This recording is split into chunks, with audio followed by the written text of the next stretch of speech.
Welcome everyone to Overcome Podcast. I know it has been a while, but we are back, and actually today there is a really good conversation with someone that recently went through something that we can categorize as overcome adversities, uh, and there is many other stories to talk about with her. Erin, thank you so much for being on.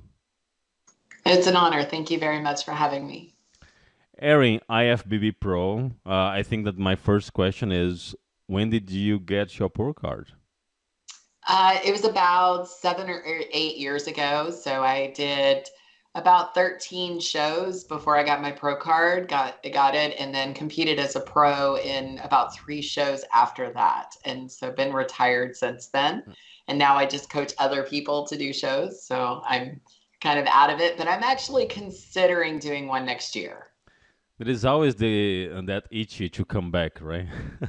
Yes, it always is, and that itch to get back into the rhythm of things and the discipline and the excitement and yeah, just having something to focus on that's just bigger and than yourself, a bigger purpose is kind of fun. Now, going back even before the you getting the pro card, how was your journey into fitness when it comes to really starting to take it serious to the next level, or you always been athletic and gifted and was super easy?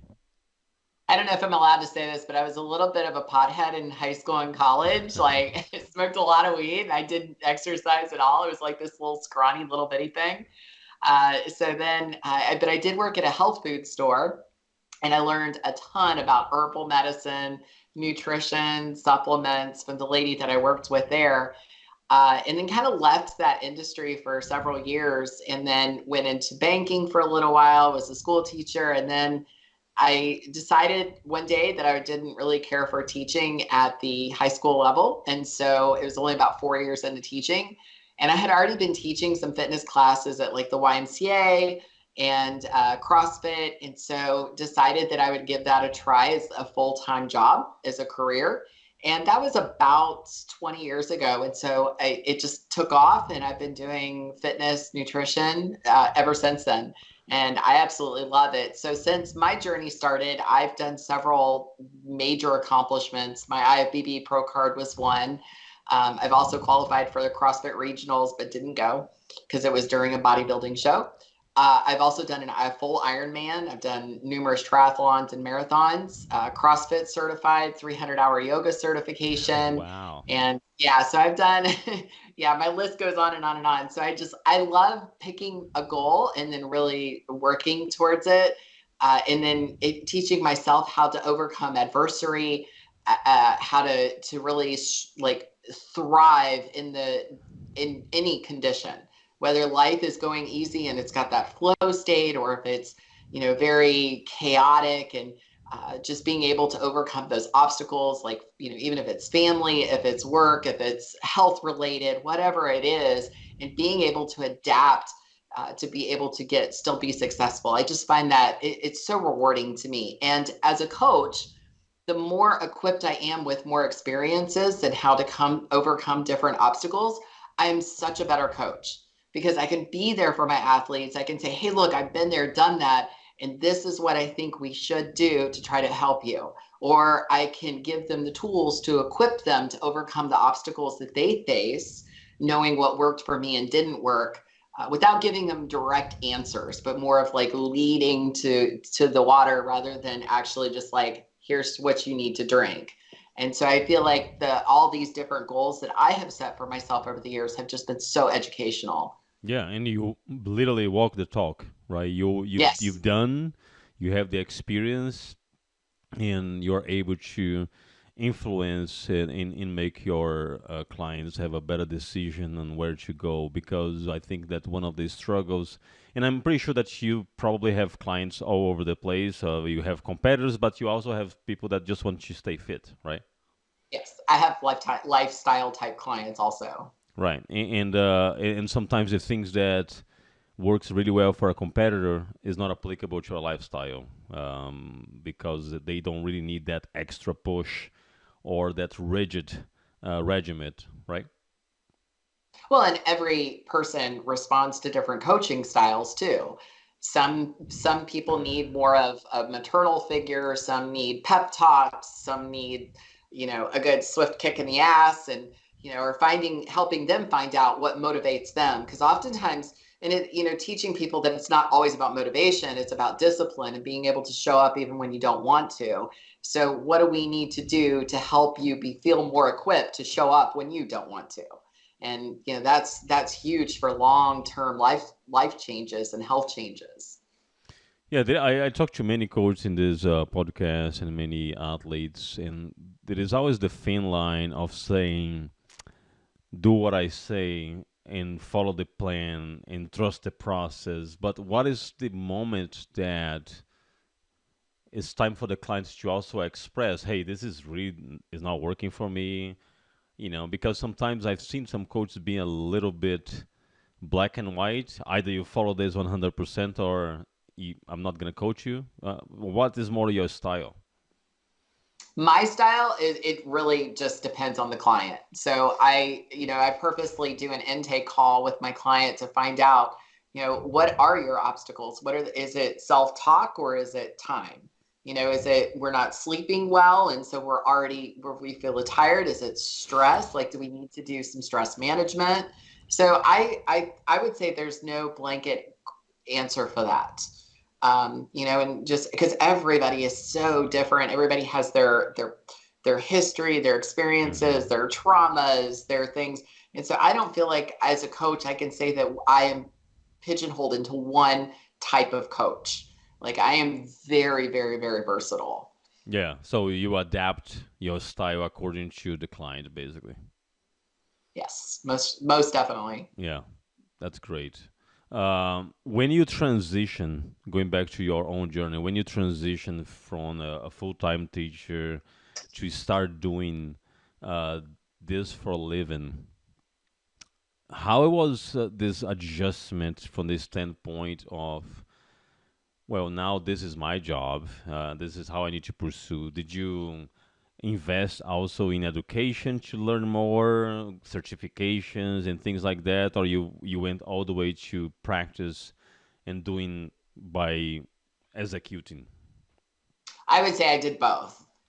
Just because I myself have done different types of in sports. I've been the CrossFit athlete. I've been the endurance athlete. I've been the lifting athlete. So yeah, I definitely have had for myself personal exposure to different modalities of fitness. But yeah, I did go for education too. I got my NASM certification. I did CrossFit level 1 and 2, and then my yoga certification. I did. They don't have it around anywhere anymore, but it's called the Trainers Initiative. I did that, and I also did a mentorship under a gentleman named Dr. Mike T. Nelson, and I was able to do that for a couple of years and learned so much from this man. Not just about how to coach and how to motivate, and also coaching around um, long-term results for clients so that they're not just following a meal plan for 90 days and then they fall off. Yeah. It's about like, hey, let's talk about what your life goals are. What do you want to be like physically when you're 50, 60, 70? Like, what is your best day? And let's try to coach our habits so that someday you can achieve that best day. And so Mike was really good in my training with him too. Awesome. Yeah, I think that investing in education, and you as a former teacher knows that is super important to know the theory in align with the practice. One question that I think is very important to clarify, since you've been in both worlds, CrossFit and bodybuilding, is this continuous struggle between building muscle and also improving our endurance. It many times it sounds like they cannot go together, but then you see these high level CrossFit athletes that are super massive, very muscular, and their endurance is fantastic. How is that? How you align both? You grow in size and you keep your endurance, on point. I would say recovery is a big, big, big one.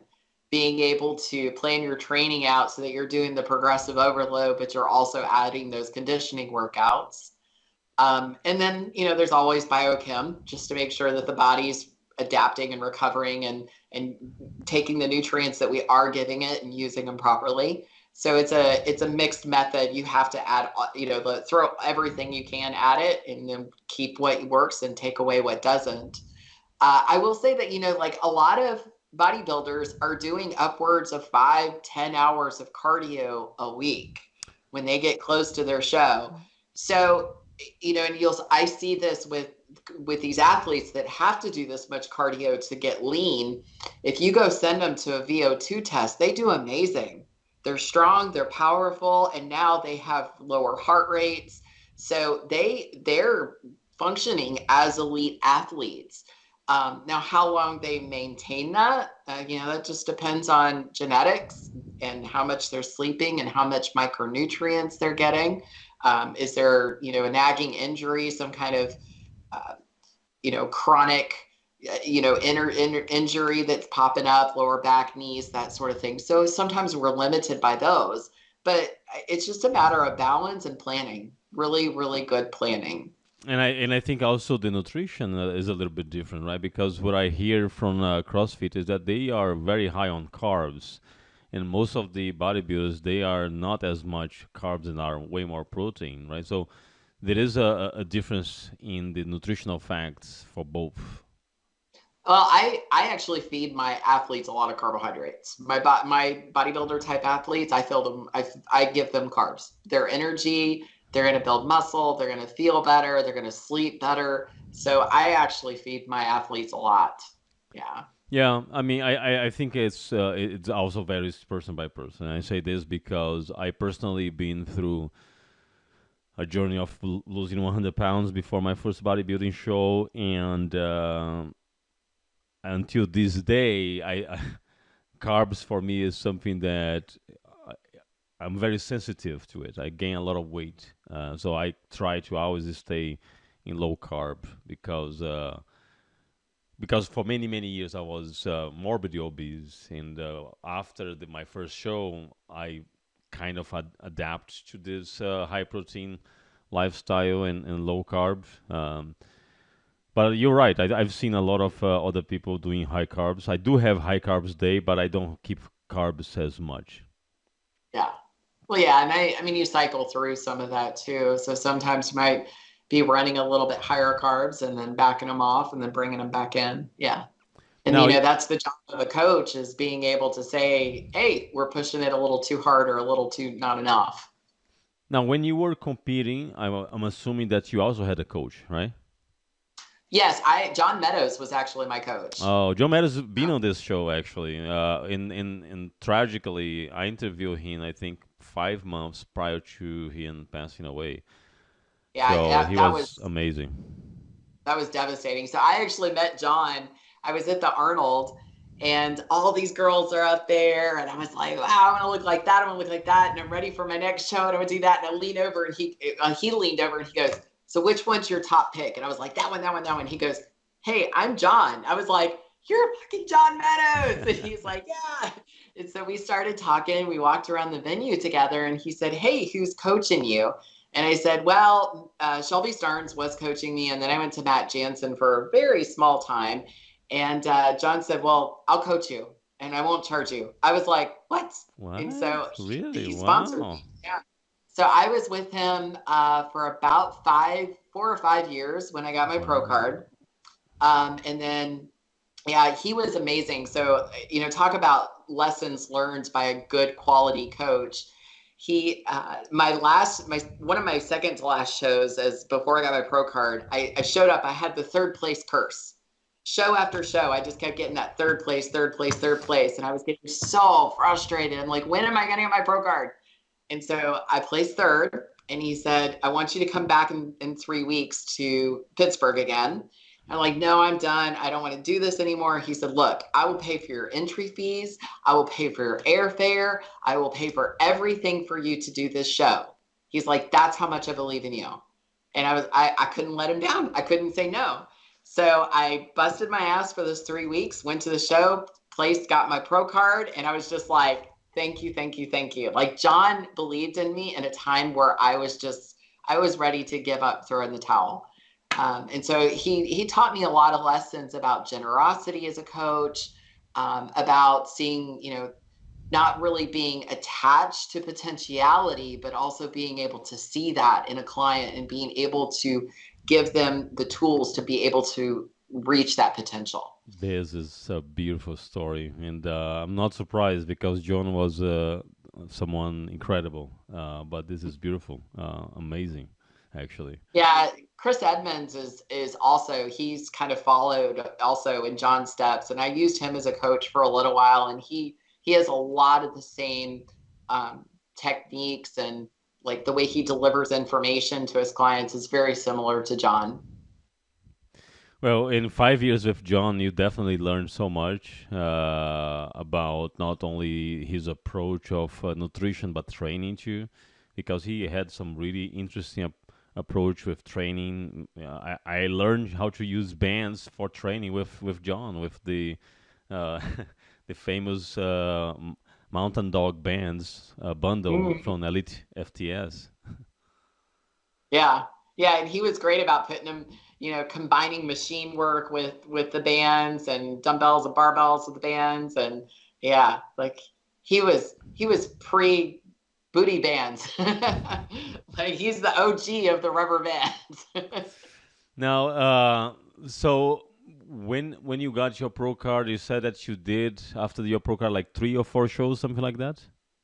I actually did another organization other than IFBB. I have to say that was a little bit of a probably a mistake on my point, like my part, to go to a different organization, but at the time it felt like it was in alignment. So my first pro show, I placed second, and the other two I got first. In a different organization. Yeah, it was not IFBB, but I competed as a pro with a different organization. Yeah. Which one? Because I think there is a couple big ones. I would actually prefer not to state them because I Okay, really don't want to promote their organization anymore. So, fair, fair, yeah, yeah, fair. thank you. Um, Absolutely. And the plan to go back to stage is IFBB, of course. So, because I actually was a judge and competed in another organization, IFBB is requiring me to requalify as an amateur before I can go back as a pro, which I am more than ready for that. So I'm okay with it. I was a little disappointed at first that I couldn't just step into the pro realm again, but it's okay. I think, because I've taken about 4-ish years and I've had few surgeries in there. So I'm actually okay with kind of starting new, and it's all a journey.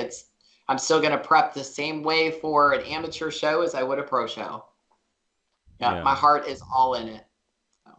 And this plan is something that you are still thinking about, or is something that you already have a date, ballpark, maybe end of this year, next year, something like that? Spring of next year. Okay, So that gives probably you a around, really good time to prep.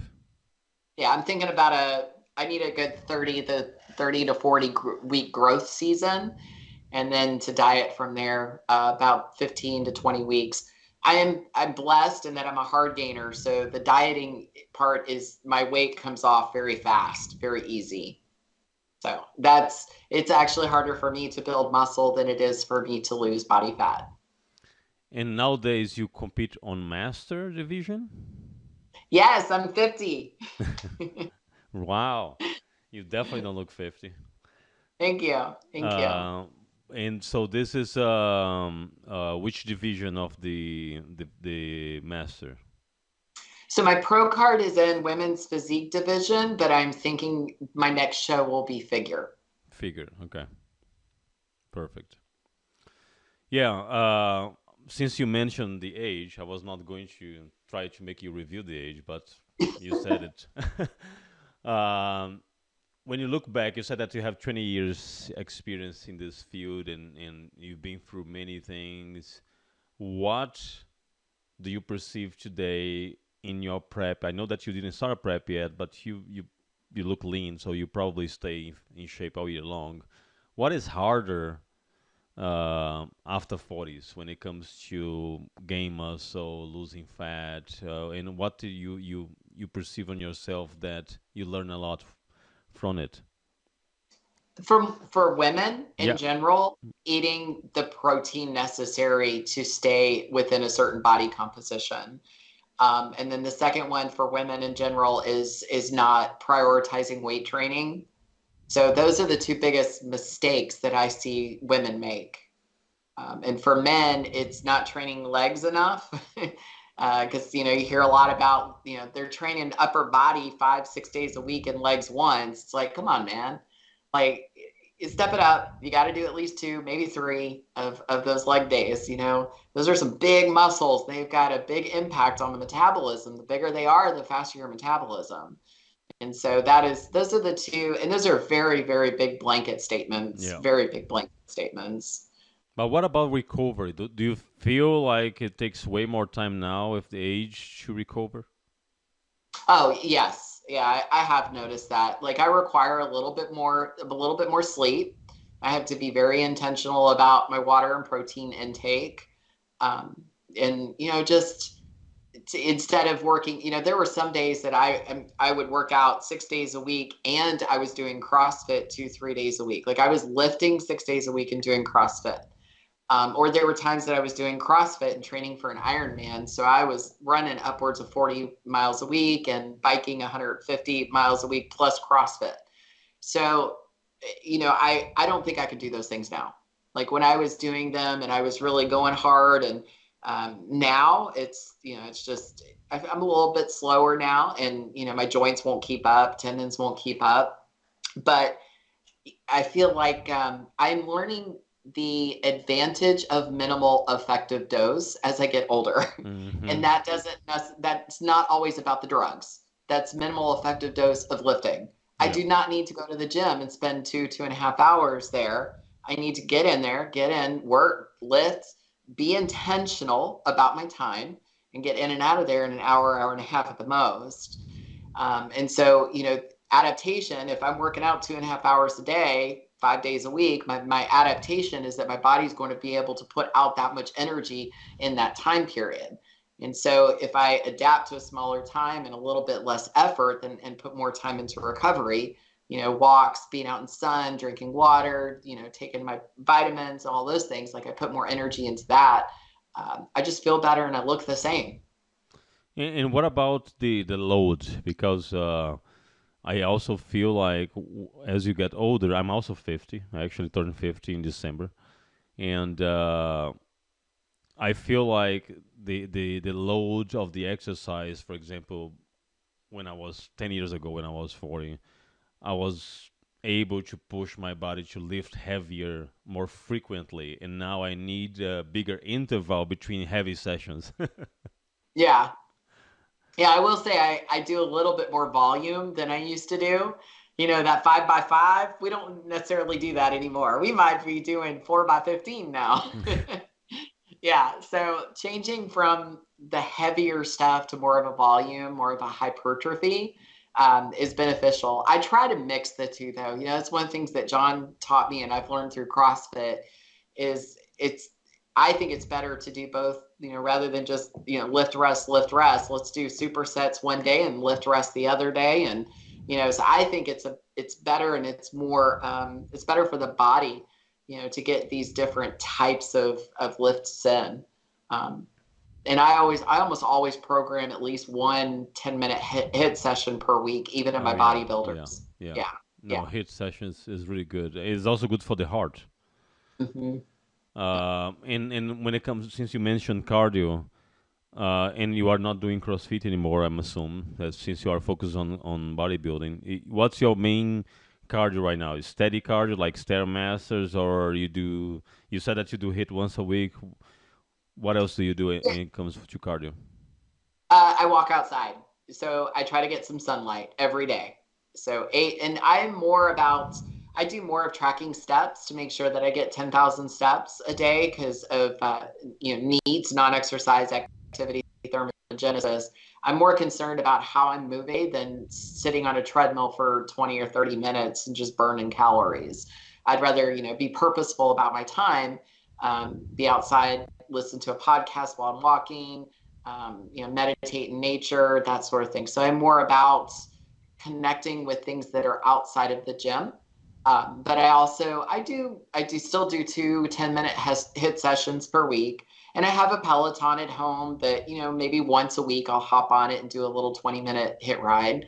But for the most part, I don't do a ton of cardio, but that's me because I'm a hard gainer. I will lose weight really fast and it just doesn't really benefit me. Yeah. But even with weight loss clients, I still tend to give them step goals, especially people that sit all day, so I can get them moving throughout the day. Because 50% of your calorie burn in a day is non-activity thermogenesis. And so like being able to move, being able to fidget, being able to, take the parking spot that's farthest away, Yeah. taking the stairs, those type of things have much bigger impact than what people think. Yeah. Makes sense. Makes sense. From the clients that you work with, and I usually ask this question to different coaches. There is a common pattern of the answer, but let me just validate with you. When you are interviewing, when you're having this initial conversation with a client, what's some of the attributes that you see during that conversation that immediately caught your attention to say, hey, this is going to be a good partnership. I think this person is going to succeed. And which ones are the red flags that you say, I'm going to have a lot of work with this one? Because I'm very heavy into metaphysics, I try to go into working with a client with zero judgment, or like I can see potential in a person very quickly, but I try not to coach them I already have a set point of view for them. Like I really try to go into it with an open mind. And, I just had this conversation with a client yesterday. She sent me a message. She said, I don't want to bug you. And I said, hold on a second. You're paying me to do a job. That means you are my boss.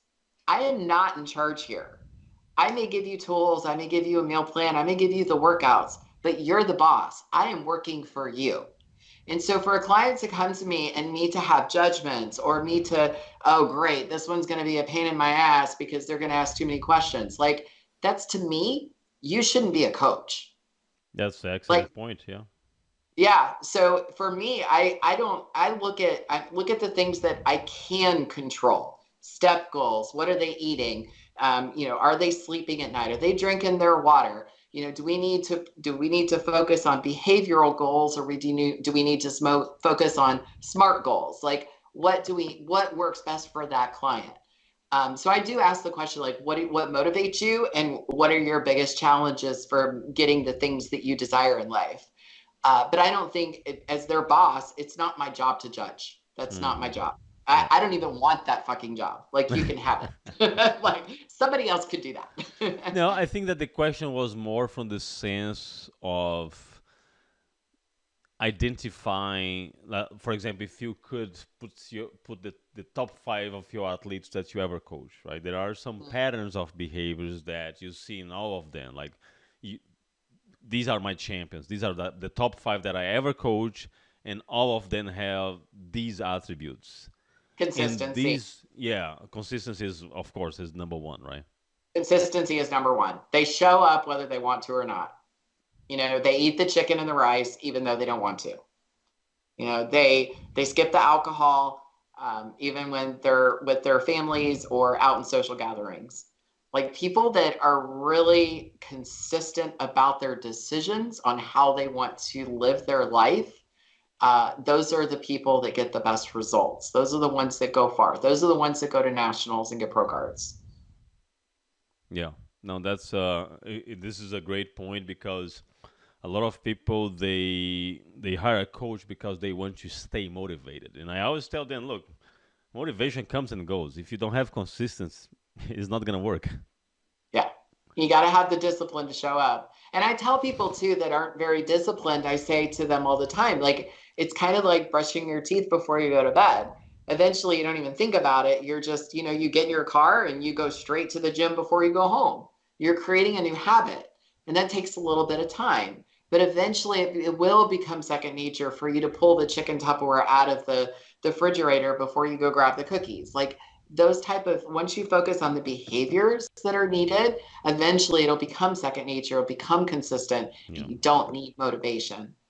Yeah, exactly. And you cannot rely on motivation because it's something that is not always going to be there. As you said, you do because you got to do. Mhm. Yeah. No, I like this. Now going back, right? So you said consistency for the top 5 champions. Now when you see people that hire you, they hire you, they follow the plan, but they derail at some point. What are some of the common patterns that people derail? And you can say lack of consistency will be one, but I'm pretty sure I that would there are say, other ones. yeah, I would say major life hiccups, divorce, a breakup, a loss of a job, a kid being born or coming home or something. That's the biggest one I see is, a big life challenge happens or a health issue, and you can easily get derailed and it's hard to get back on track. I think this happens a lot with competitors post show because they are driven, they are consistent, they have a due date, they know what they're supposed to do day to day today. They do their show and then they get out of their show and they're like, what is my life purpose? And I need to do another show. It's Yeah. like, no, no, no, calm down. We got to figure out what your new baseline is before we do something else. And so, reestablishing a new schedule and a new meal and, a cheat meal once a week, if that's something that we put in there, like it's just about finding some balance before going back into like, that drive. Yeah, I love that you brought the word balance because the other thing that I've seen also, and you mentioned perfectly, right? I did a show, I accomplished my goal. Now I feel lost because I don't have that purpose anymore. So I have to jump into another show, and then life goes on all year long, almost like in prep mode. And I've seen people completely destroy their life with their partners because they ignore social life, ignore family, and get into this compete mode all the time.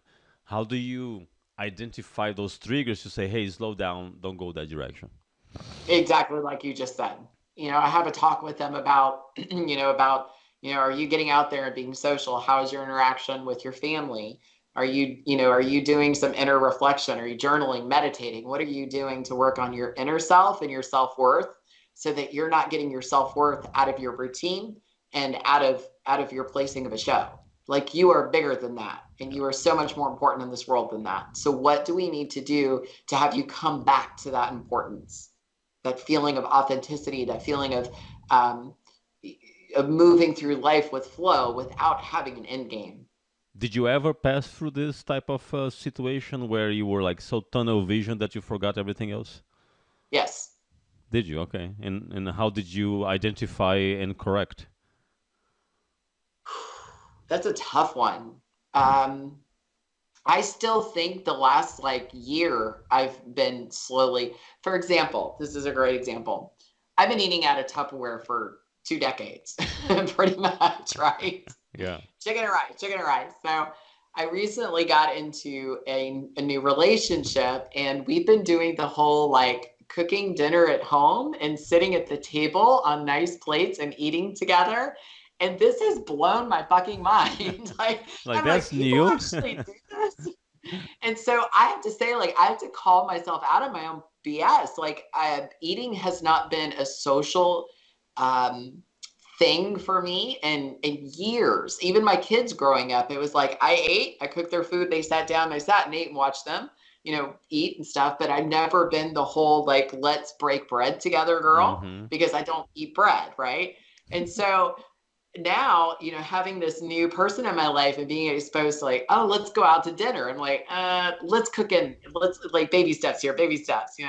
And so I have to tell people like, you got to live a little and learn how to, eat healthy and make good decisions, but still being able to be social. Yeah. No, that's a Yeah. great realization. And just shows, right? Because after 20 years into this field, you are discovering something that was not so common to you. Yes.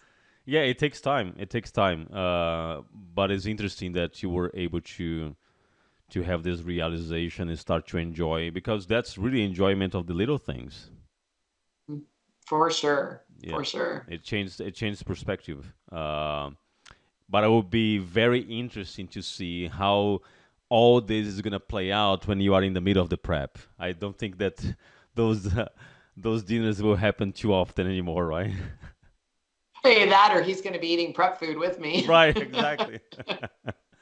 I'll be like, "Are you want to do a show too now?"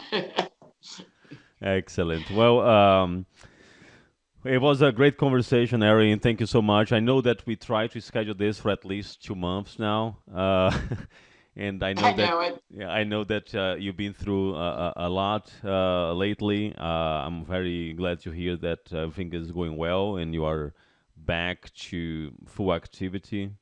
Congratulations for the recent news, and I'm looking forward to follow your journey back to stage. Keep us posted on your Instagram, and we will be looking at to see the comeback. Yes, I'm excited. I'm very excited. Yeah, make sure to journal everything. It'll be very interesting to see the comeback. Yeah, it's a great idea. That's a great idea. Thank you very much. Thank you. Thank Thank you. you. All right, everyone. This is a wrap for today. Thank you very much for your time, and see you again next time.